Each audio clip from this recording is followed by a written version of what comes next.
Arguably one of the most iconic characters to come out of Elden Ring was Ranni the Witch.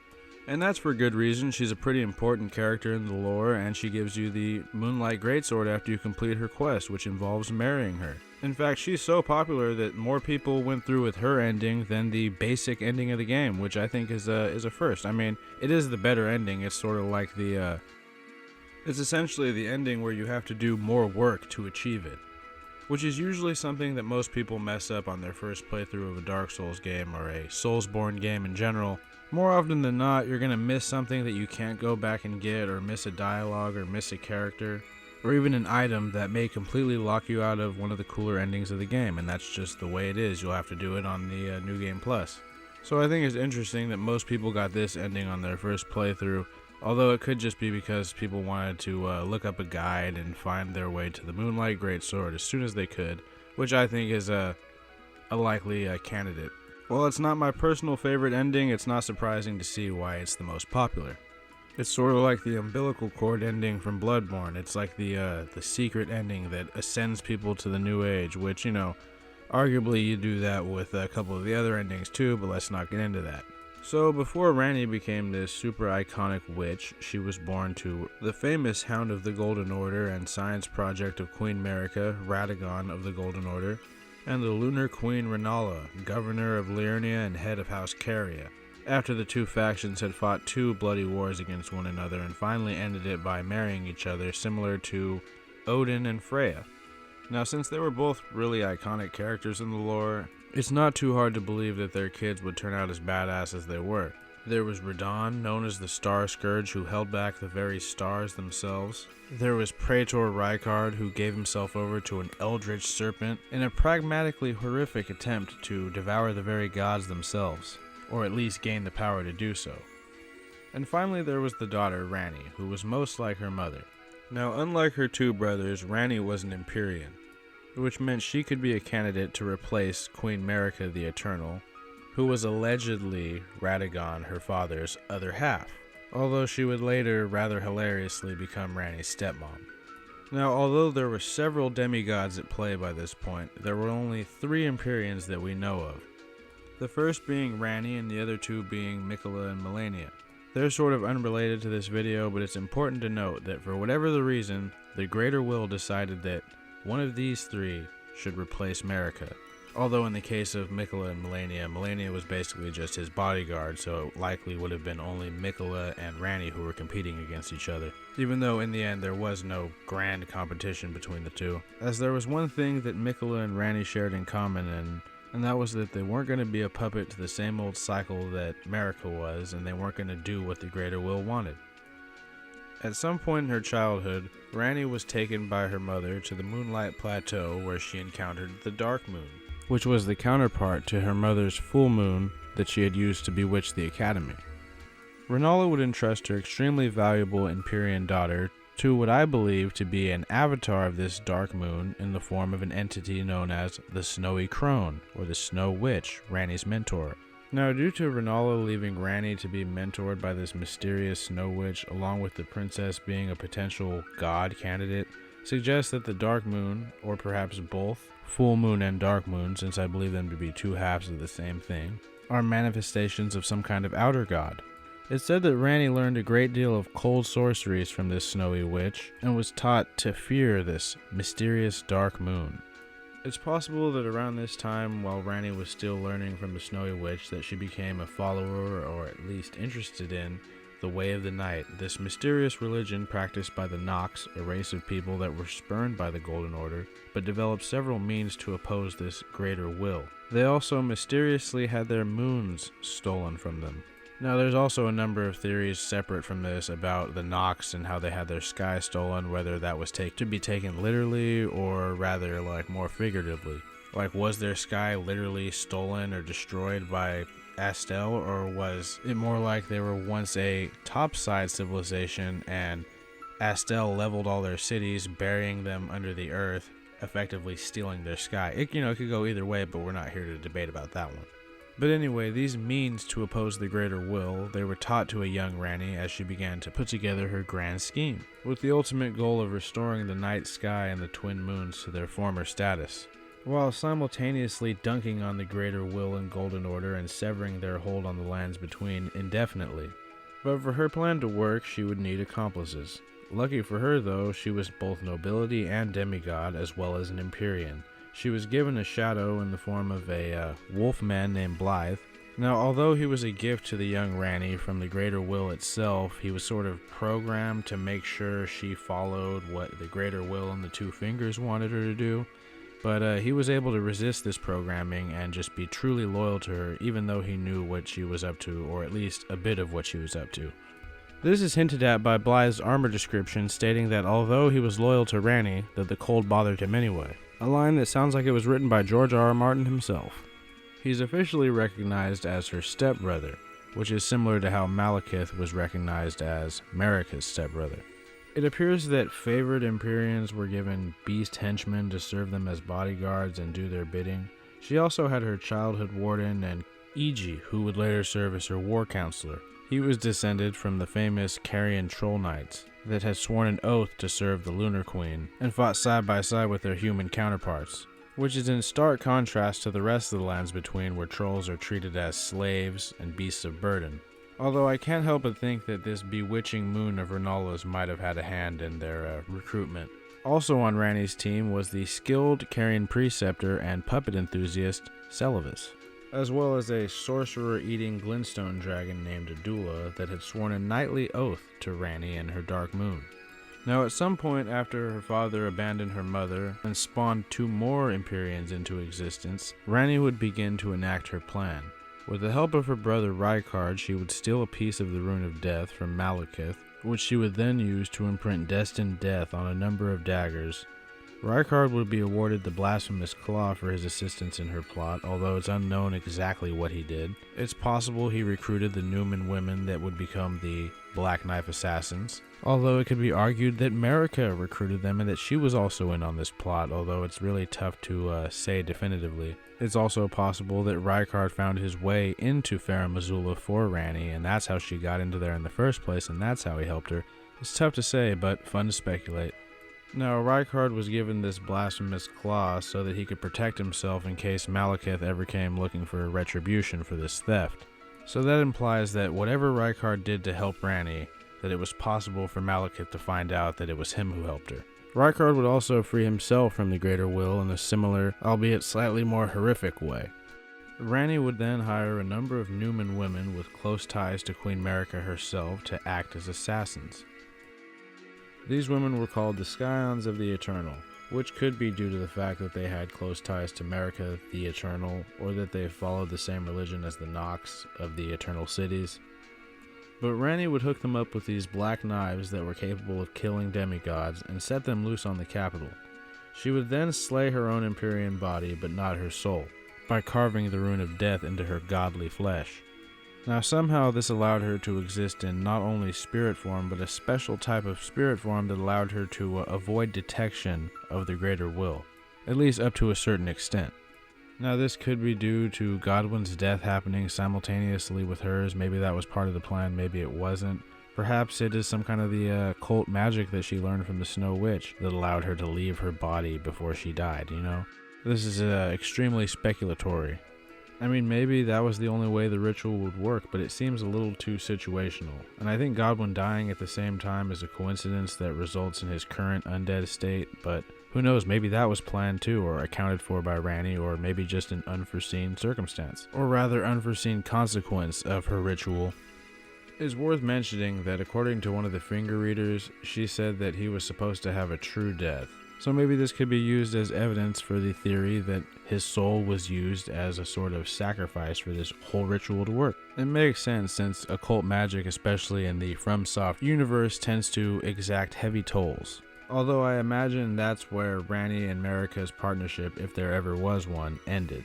Marika would more or less lose it after Godwyn's death and eventually shatter the Elden Ring, causing the Shattering and all the conflicts that followed it. Her and Radagon would end up getting into a domestic struggle that resulted in them both being imprisoned in the Erd Tree for all eternity. Basically all because they couldn't agree with one another. And it's like, how can you not agree with yourself? Now, during the eponymous Shattering, Several of the demigods would war over the Great Runes, while Ranni herself allegedly discarded hers, according to the game's very own Odin, the supposed all-knowing. Fun fact, Ofnir is an alternative name used by none other than Odin. At least I think that was fun. Now, where she discarded this rune of hers, no one knows, although some have very enthusiastically suggested that it's on the moon, which to me seems the most likely. I mean, where else would she keep it? It's not just somewhere in the lands between, because we would have found it. The game's been out for a year. This isn't no Mount Chiliad mystery, which I honestly think that the developers of GTA 5 are lying about. There's no secret there. Now, in the devastating wake of the Shattering, when the dust finally began to settle, the long-banished Tarnished began to return to the lands between. America had long ago sent away Godfrey and all of his followers, the Tarnished, to lands outside the lands between to live and die and secretly grow stronger to come back and take the throne, take the Elden throne. Now it's at this point that Ranni begins to enter into the next part of her plan. She hears tell of a Tarnished who rides a spectral steed, and having been acquainted with the steed's mysterious previous owner, some think it was her mentor or that she's speaking of Melina, but I believe it was some nameless Clint Eastwood-style Tarnished who did a service to the Two Fingers but was a friend of Ranni's, or maybe he served her previously before his death. But that begs the question of how Melina could have gotten it. But anyway, that's a story for another video for sure. So upon meeting the steed's new owner, Ranni would entrust to them the belongings of the as-of-yet unnamed, mysterious previous owner of Torrent, which consisted of a spirit calling bell and the lone wolf ashes, before planting a seed of rebellion against the Fingers inside the Tarnished mind, and all but openly challenging them to come and find her again. She then mysteriously vanishes into the evening fog. She would then return to her rise deep in the lands of Caria, just beyond her childhood home, the death-trap fortress known as Caria Manor. She then ordered Blythe to track down a traitorous bloodhound knight named Darwyll, and Iji to watch the roads that led to the manor, while she herself began planning the next stage of her ultimate grand scheme. The key to truly freeing herself from the Greater Will was located deep in one of the Eternal Cities, specifically Nokron. The item in question was the Fingerslayer Blade, an ancient weapon said to be made from a corpse that was capable of harming the Two Fingers, but could supposedly only be wielded by those who had no fate. Now perhaps her death fake-out was a way to achieve some sort of loophole to wield this device. Who knows? Now after some time passed, that Tarnished that Ranni met had helped Blythe deal with Darwyll, a bloodhound knight whose order was usually known for being loyal. So it's tough to say why or how he betrayed Ranni, but he did, so that's why Blythe was hunting him. Unrelated to the main topic of the video, but I'm convinced that the Bloodhound Knights are just beast men who are wearing armor and worship Malekith in some way. Anyway, this Tarnished would eventually find his way to Caria Manor and meet E.G. and progress on to the Three Sisters and Ranni's Rise, where they would encounter the Snow Witch once again. Although it's possible that this Tarnished was working with a known sorcerer named Ragier to track down Ranni so that he could cure his Deathblight situation. But the Tarnished showed up, swore allegiance to Ranni, and he was quickly given an assignment to do after being introduced to Ranni's other accomplices, Blythe and Iji, who he already knew, and now Celavis, the rather arrogant puppet fetishist, with a slight penchant for treachery. So the newly recruited John Elden Ring was tasked alongside Blythe to retrieve this mysterious artifact from deep underground, beginning at the Shifra riverbed.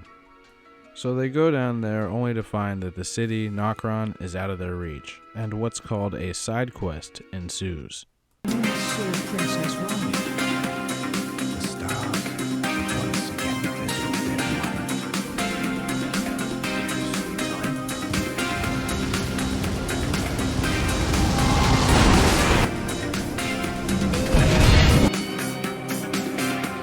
After climbing into a crater and fighting a literal copy of themselves, the Tarnished Vagabond found themselves in an area long since forgotten, a graveyard of past civilizations that existed prior to the Erdtree's coming to power.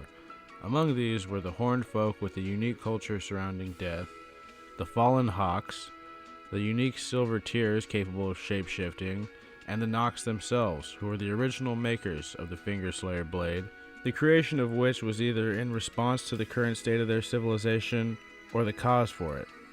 Now, after powering through Elden Ring's take on the lauded Ubisoft formula, after dealing with a few more Mimic Tears, some Clansmen, and then a literal fuckload of Mimic Tears, this should have just been another montage, but after dealing with all of these Mimic Tears, including one that can turn into a literal troll, the Tarnished Wanderer finally uncovered the Fingerslayer Blade, the hidden treasure of Nokron. Now, it's at this point you might be wondering, where the hell is Blythe? Where did that half-wolf go? He was supposed to meet me back down here and we were supposed to explore these ruins together. You know, it made it seem like there was going to be like a whole sequence where you had a follower. But we know this is a FromSoft game and we never have followers. But anyway, unbeknownst to both Ranni and the Wanderer, Blythe was rather indisposed, having been imprisoned in the very same Evergaol that once held Darwill. And unfortunately, he'd been placed there by his comrade Iji, who most certainly would reason that he was doing this in Blythe's best interest, and first and foremost for Ranni's sake. See, Blythe was created by the Greater Will to serve as Ranni's shadow when she was being groomed by the Two Fingers to replace Marika. Now, being a construct of the Divine, he's only loyal to her as long as she doesn't openly oppose the Greater Will. But our hollow-stomach friend knows all too well that as soon as Ranni kills her Two Fingers, Blythe's mind will be scrambled due to him being unable to reconcile the conflict between his feelings and his programming. His mind is telling him no, but his body is telling him yes. And let's not forget, Iji is an extremely paranoid individual. He specifically crafted a mirror helm based on the ones worn by the Nox that helped them avoid detection of the Two Fingers. He was extremely terrified of the Golden Order learning of his involvement with Ranni and her plots. So it's possible that he had a hunch, wasn't exactly sure, but just acted preemptively just in case, as he had known full well the nature of Blythe's creation and who made him and who gave her to Ranni in the first place. Now, before the Tarnished returned from his long journey, Ranni would also discover a plot devised by Celovus and helped by his assistant Pydia to turn her into a puppet using Amber Starlight, which ironically was also a Nox recipe. I still think this is one of Celovus' dumbest moments in the game. I mean, he really thought that a puppet drinking a drink would actually, it would work. I mean, it would probably work if he used it on Ranni while she was still in her human form, but he instead thinks that feeding a doll a super powerful roofie will be enough to take her over and turn her into a puppet. I mean, honestly, he got what was coming to him just for being that stupid and naive. The Tarnished would eventually turn up on Ranni's doorstep with the prized artifact, and she would thank them for their great, albeit brief, service.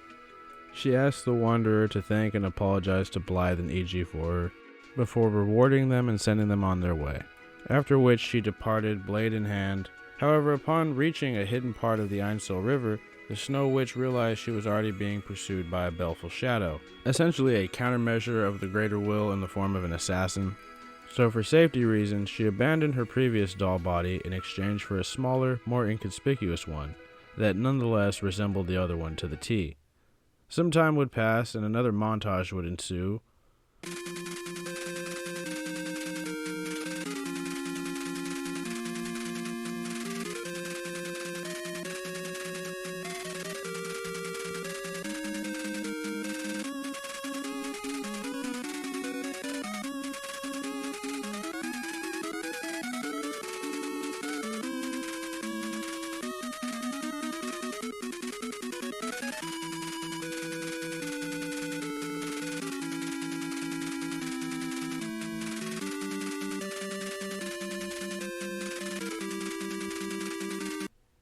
After enjoying a significant amount of amusement at the Wanderer's attempts to speak with what very well could have been just an inanimate doll, she finally spoke back, and playfully re-enlisted them back into her service.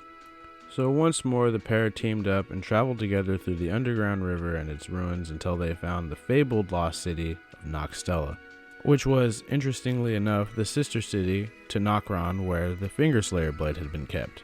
When they stopped at the occasional grace point to rest, Ranni would converse with the Wanderer, divulging the nature of why she played her part in the Night of Black Knives, as well as detailing how she carved the curse mark of death into her Empyrean flesh so that the Fingers could never control her, or make her into what's called Marika 2.0.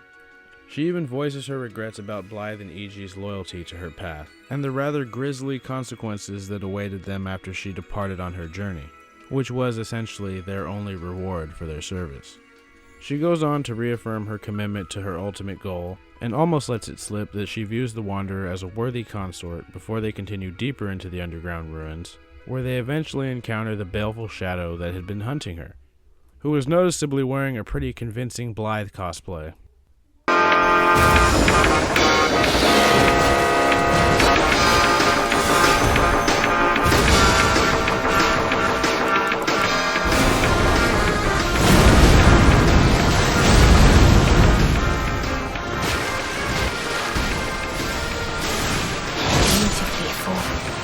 My thanks. 'Twas more of a challenge than I envisioned. Now I can finally stand before them.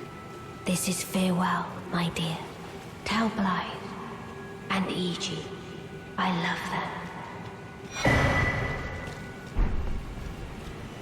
The assassin was nonetheless quickly dispatched, and Ranni thanked the Wanderer again for fulfilling their service, and once again departs from the doll body to go confront her fate, hunting down the fingers that sent this shadow. But not before rewarding the Tarnished with a key that subtly hints at what she wants them to do next.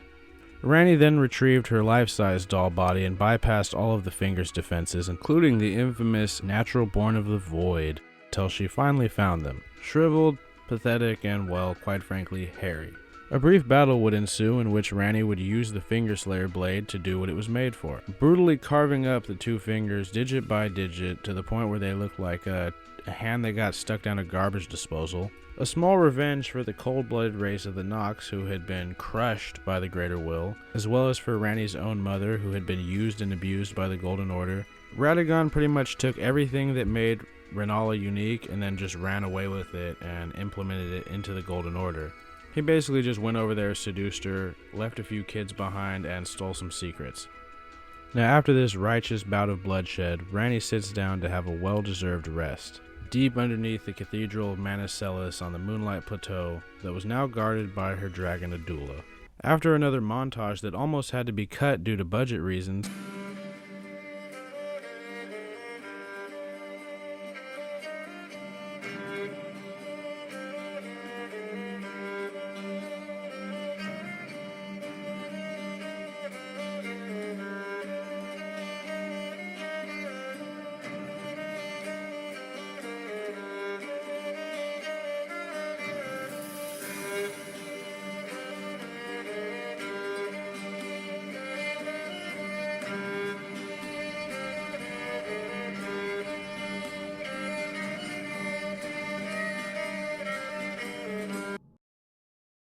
the Tarnished eventually tracked her down, ring in hand, and placed it on the slumbering doll's finger as she rested against her slain foe. And we all know what happens next. Ranni, as in the Carrion custom, gives the Tarnished a Moonlight Greatsword, since he is now her new consort. And after the Tarnished fulfills his destiny of slaying the Elden Beast and becoming quote-unquote Elden Lord, instead of repairing the Elden Ring, the Tarnished instead summons Ranni, and she works her snowy voodoo magic to usher in the Age of Night, which all wouldn't have come to pass if her mother hadn't taken her to the Dark Moon to be apprenticed and, learn the ways of the night. This seems to be reinforced by Rennala's dialogue in her boss fight upon her defeat, when she asks Ranni to weave the night into being. And if you go through with this ending, that's exactly what Ranni does. And as we know, Ranni's main goal was to not let that thing, meaning the Greater Will, control her. So it's tough to say whether she was a devout member of this cult of the night like the Nox followed, or if she was just using their means to satisfy her ends.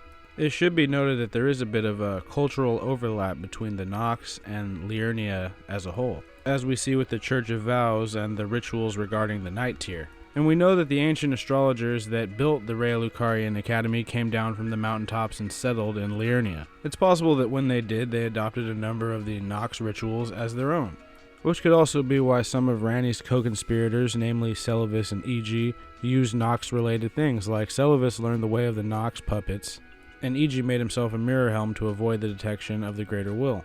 I'm getting a bit off topic, but we all have our own reasons for helping Ranni out in her quest. But let's talk about the cost that was exacted from some of these co-conspirators. Blythe the half-wolf was driven insane because he couldn't reconcile his programming from the Greater Will and his feelings of loyalty for Ranni, which resulted in him going berserk. Iji was either killed by Black Knife assassins or offed himself after killing said Black Knife assassins. Celavis grew tired of serving Ranni and decided to plot against her, but it only ended badly for him in the long run. See the video I did about it.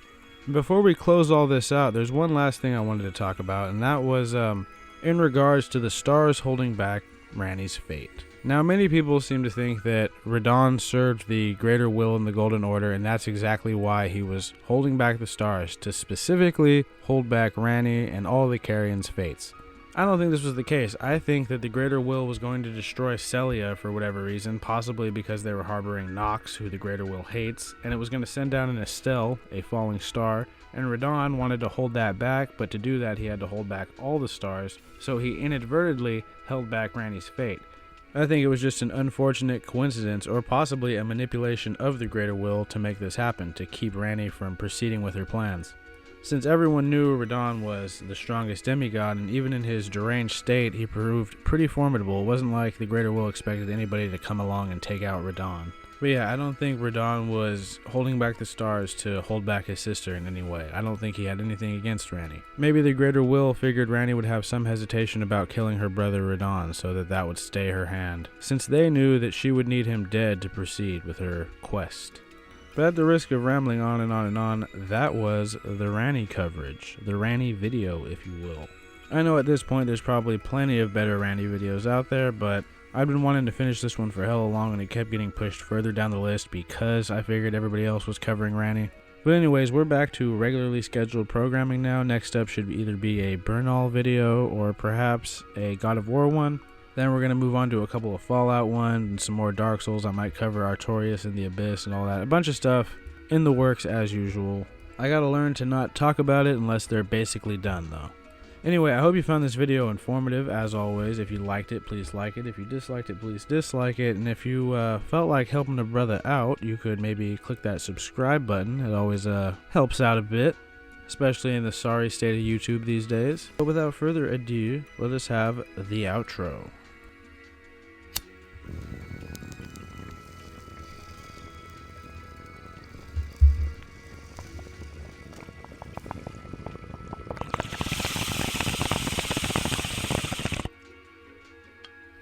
If you still happen to be listening, comment your favorite non-FromSoft Souls-like video game. Personally, I'm torn between Remnant from the Ashes and Ashen. But see you next time on Honored Madman.